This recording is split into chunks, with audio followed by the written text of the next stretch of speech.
गोवन वार्ता लाईव्हचं YouTube channel subscribe करा आणि बेल आयकॉन दाबून लेटेस्ट व्हिडिओचं नोटिफिकेशन मिळवा। 7व्या जागतिक योग दिनानिमित्त राज्यासह देशभरामध्ये विविध कार्यक्रमांचं आयोजन करण्यात आलंय। या पार्श्वभूमीवरती पंतप्रधान नरेंद्र मोदी यांनी देशवासियांशी संवाद साधला। योगाचं महत्त्व कोरोना महामारीमध्ये जास्त प्रकर्षाने लोकांना जाणवल्याचं त्यांनी म्हटलंय। पंतप्रधान नेमकं काय म्हणाले आहेत आपण ऐकूयात।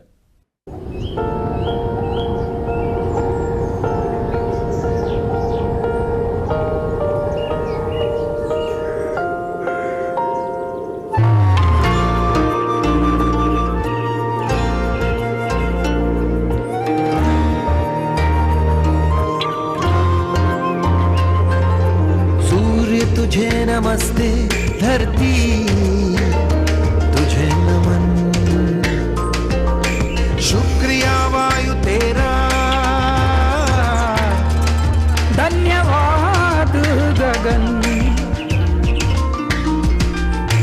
कोश कोश का अभिनंदन, श्वास श्वास में हो चंदन।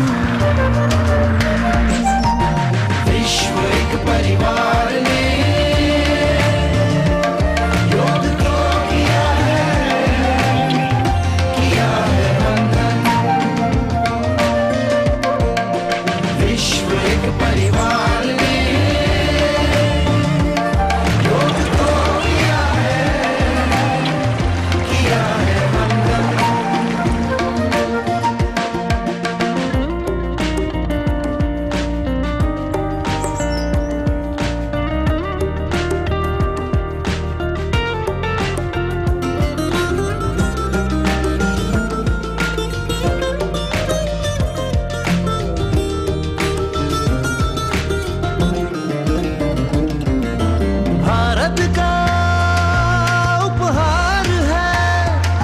योग रोग पे प्रहार है, आपदा की हार है, योग तो पालनहार है। देश देश का पथदर्शन, अंतर्मन का नवसर्जन। विश्व एक परिवार ने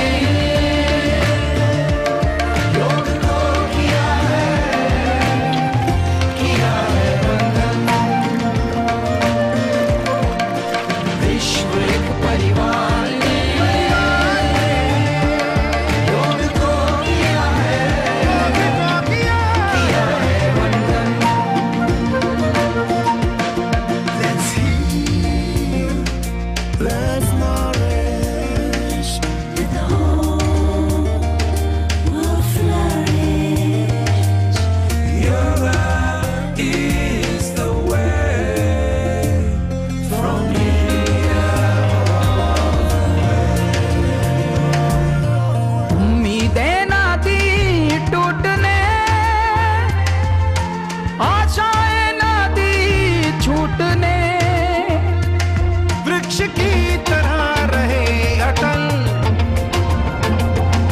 योग ने ना दिया झुकने।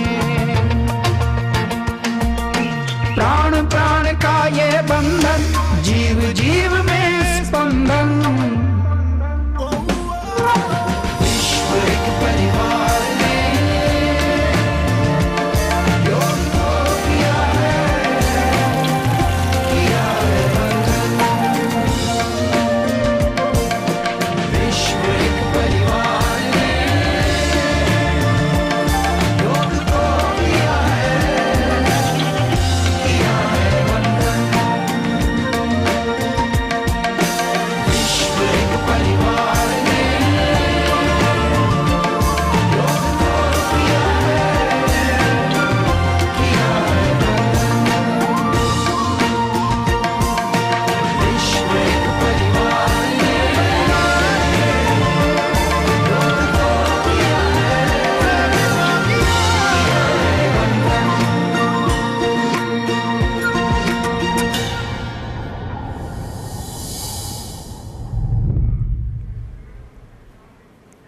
विश्व एक परिवार है और फिर चाहे योग हो या गीत संगीत, ये विश्व को जोड़ता है। उल्लेखनीय है कि 21 जून अंतर्राष्ट्रीय योग दिवस तो है ही, साथ ही अंतर्राष्ट्रीय संगीत दिवस भी है। बिल्कुल सही आपने कहा। और अभी जो विश्व एक परिवार है बात कही गई, हमारी तो परंपरा में हमेशा से कहा गया वसुदेव कुटुंबकम, यानी पूरे विश्व को हम अपना परिवार मानते हैं। और जब हम बात करते हैं माननीय प्रधानमंत्री श्री नरेंद्र मोदी जी की, तो उन्हें तो पूरा विश्व युग पुरुष के रूप में, युग दृष्टा के रूप में सम्मान करता है। उनको सुनने के लिए सदा सदा सब लोग उत्सुक रहते हैं। हमारा सौभाग्य है कि माननीय प्रधानमंत्री जी इस समय हमारे साथ हैं। हम उनसे निवेदन करेंगे संबोधन के लिए। नमस्कार, आप सभी को 7वें अंतर्राष्ट्रीय योग दिवस की बहुत बहुत शुभकामनाएं।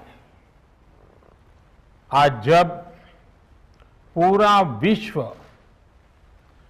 कोरोना महामारी का मुकाबला कर रहा है, तो योग उम्मीद की एक किरण भी बना हुआ है।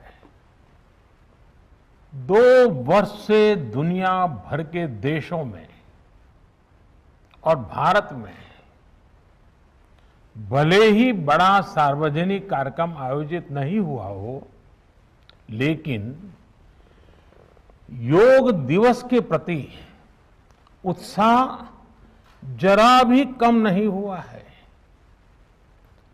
कोरोना के बावजूद इस बार की योग दिवस की थीम योगा फॉर वेलनेस ने करोड़ों लोगों में योग के प्रति उत्साह को और भी बढ़ाया है। मैं आज योग दिवस पर ये कामना करता हूं कि हर देश, हर समाज और हर व्यक्ति स्वस्थ हो, सब एक साथ मिलकर एक दूसरे की ताकत बने। साथियों, हमारे ऋषियों मुनियों ने योग के लिए समत्वम योग उच्यते ये परिभाषा दी थी। उन्होंने सुख दुख में समान रहने, संयम को एक तरह से योग का पैरामीटर बनाया था। आज इस वैश्विक त्रासदी में योग ने इसे साबित करके दिखाया है। कोरोना के इन 1.5 वर्षों में भारत समेत कितने ही देशों ने बड़े संकट का सामना किया है। साथियों, दुनिया के अधिकांश देशों के लिए योग दिवस को उनका सदियों पुराना सांस्कृतिक पर्व नहीं है। इस मुश्किल समय में, इतनी परेशानी में लोग इसे आसानी से भूल सकते थे, इसकी उपेक्षा कर सकते थे, लेकिन इसके विपरीत लोगों में योग का उत्साह और बढ़ा है, योग से प्रेम बढ़ा है। पिछले 1.5 सालों में दुनिया के कोने कोने में लाखों नए योग साधक बने हैं। योग का जो पहला पर्याय संयम और अनुशासन को कहा गया है, सब उसे अपने जीवन में उतारने का प्रयास भी कर रहे हैं। साथियों, जब कोरोना के अदृश्य वायरस से और इस अदृश्य वायरस ने दुनिया में जब दस्तक दी थी, तब कोई भी देश साधनों से, सामर्थ्य से और मानसिक अवस्था से इसके लिए तैयार नहीं था। हम सभी ने देखा है कि ऐसे कठिन समय में योग आत्मबल का एक बड़ा माध्यम बना। योग ने लोगों में ये भरोसा बढ़ाया कि हम इस बीमारी से लड़ सकते हैं। मैं जब फ्रंटलाइन वॉरियर्स से, डॉक्टर्स से बात करता हूं तो मुझे बताते हैं कि कोरोना के खिलाफ लड़ाई में उन्होंने योग को भी अपना सुरक्षा कवच बनाया। डॉक्टरों ने योग से खुद को भी मजबूत किया और अपने मरीजों को जल्दी स्वस्थ करने में इसका उपयोग भी किया। और आज अस्पतालों से ऐसी कितनी तस्वीरें आती हैं जहां डॉक्टर्स, नर्सेस मरीजों को योग सिखा रहे हैं, तो कहीं मरीज अपना अनुभव साझा कर रहे हैं। प्राणायाम, अनुलोम विलोम जैसी ब्रीथिंग एक्सरसाइज हमारे रेस्पिरेटरी सिस्टम को कितनी ताकत मिलती है, ये भी दुनिया के विशेषज्ञ खुद बता रहे हैं। साथियों, महान तमिल संत श्री तिरुवल्लुवर जी ने कहा,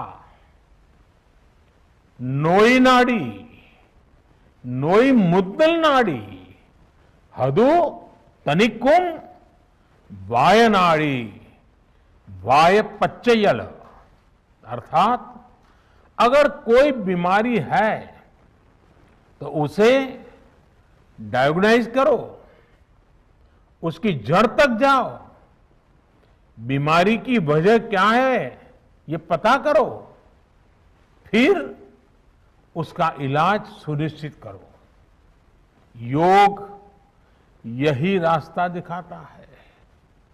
आज मेडिकल साइंस भी उपचार के साथ साथ हीलिंग पर भी उतना ही बल देता है और योग हीलिंग प्रोसेस में उपकारक है। मुझे संतोष है कि आज योग के इस पहलू पर दुनिया भर में के विशेषज्ञ अनेक प्रकार के साइंटिफिक रिसर्च भी कर रहे हैं, उस पर काम कर रहे हैं। साथियों, कोरोना काल में योग से हमारे शरीर को होने वाले फायदों पर, हमारी इम्यूनिटी पर पड़ने वाले सकारात्मक प्रभावों पर कई स्टडीज हो रही है। आजकल हम देखते हैं कई स्कूलों में ऑनलाइन क्लासेस की शुरुआत में 10-15 मिनट बच्चों को योग प्राणायाम कराया जा रहा है। ये कोरोना से मुकाबले के लिए भी बच्चों की शारीरिक रूप में तैयारी कर रहा है। साथियों, भारत के ऋषियों ने हमें सिखाया है, व्यायामात लभते स्वास्थ्यम, दीर्घ आयुषम बलम सुखम, आरोग्यम परमम भाग्यम, स्वास्थ्यम सर्वार्थ साधनम। अर्थात योग व्यायाम से हमें अच्छा स्वास्थ्य मिलता है, सामर्थ्य मिलता है और लंबा सुखी जीवन मिलता है। हमारे लिए स्वास्थ्य ही सबसे बड़ा भाग्य है और अच्छा स्वास्थ्य ही सभी सफलताओं का माध्यम है। भारत के ऋषियों ने, भारत ने जब भी स्वास्थ्य की बात की है तो इसका मतलब केवल शारीरिक स्वास्थ्य नहीं रहा है। इसलिए योग में फिजिकल हेल्थ के साथ साथ मेंटल हेल्थ पर इतना जोर दिया गया है। जब हम प्राणायाम करते हैं, ध्यान करते हैं, दूसरी यौगिक क्रियाएं करते हैं, तो हम अपनी अंतर चेतना को अनुभव करते हैं। योग से हमें ये अनुभव होता है कि हमारी विचार शक्ति, हमारा आंतरिक सामर्थ्य इतना ज्यादा है कि दुनिया की कोई परेशानी, कोई भी नेगेटिविटी हमें तोड़ नहीं सकती। योग हमें स्ट्रेस से स्ट्रेंथ की ओर और नेगेटिविटी से क्रिएटिविटी का रास्ता दिखाता है। योग हमें अवसाद से उमंग और प्रमाद से प्रसाद तक ले जाता है। Friends, yoga tells us that so many problems might be out there, but we have infinite solutions within ourselves. We are the biggest source of energy in our universe. We do not realize this energy because of the many divisions that exist.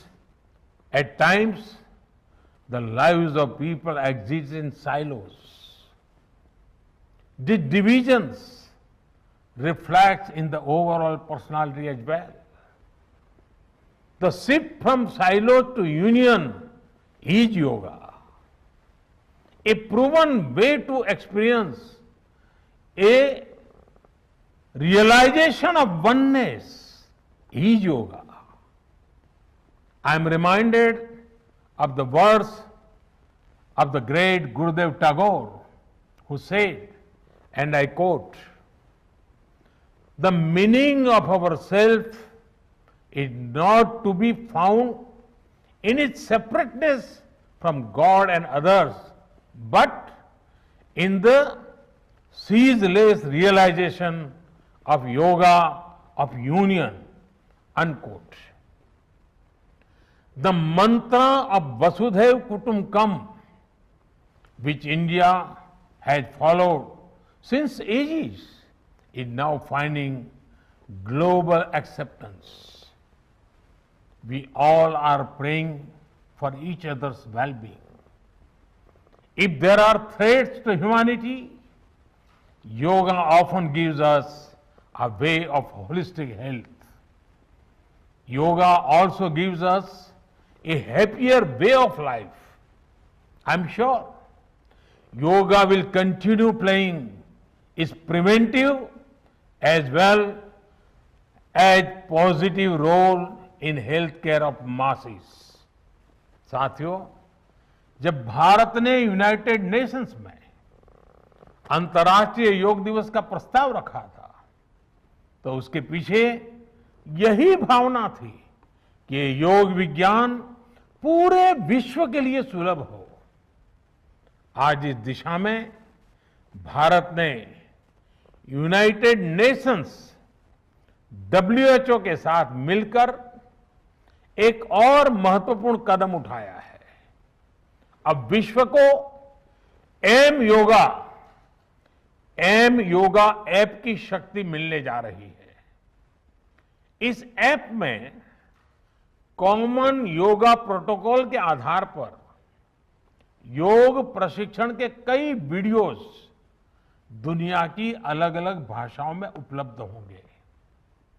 ये आधुनिक technology और प्राचीन विज्ञान के fusion का भी एक बेहतरीन उदाहरण है।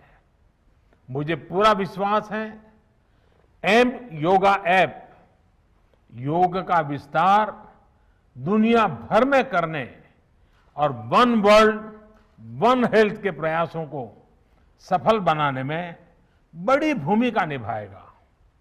साथियों, गीता में कहा गया है, तम विद्या दुख संयोग वियोगम योग संगीतम, अर्थात दुखों से वियोग को, मुक्ति को ही योग कहते हैं। सबको साथ लेकर चलने वाली मानवता की ये योग यात्रा हमें ऐसे ही अनवरत आगे बढ़ानी है। चाहे कोई भी स्थान हो, कोई भी परिस्थिति हो, कोई भी आयु हो, हर एक के लिए योग के पास कोई न कोई समाधान जरूर है। आज विश्व में योग के प्रति जिज्ञासा रखने वालों की संख्या बहुत बढ़ रही है। देश विदेश में योग प्रतिष्ठानों की संख्या में भी वृद्धि हो रही है। ऐसे में योग का जो मूलभूत तत्व ज्ञान है, मूलभूत सिद्धांत है, उसको कायम रखते हुए योग जन जन तक पहुंचे, अविरत पहुंचे, निरंतर पहुंचे, ये कार्य आवश्यक है। और ये कार्य योग से जुड़े लोगों को, योग के आचार्यों को, योग के प्रचारकों को साथ मिलकर करना चाहिए। हमें खुद भी योग का संकल्प लेना है और अपनों को भी इस संकल्प से जोड़ना है। योग से सहयोग तक का ये मंत्र हमें एक नए भविष्य का मार्ग दिखाएगा, मानवता को सशक्त करेगा। इन्हीं शुभकामनाओं के साथ आज अंतर्राष्ट्रीय योग दिवस पर पूरी मानव जात को, आप सभी को बहुत बहुत शुभकामनाएं, बहुत बहुत धन्यवाद।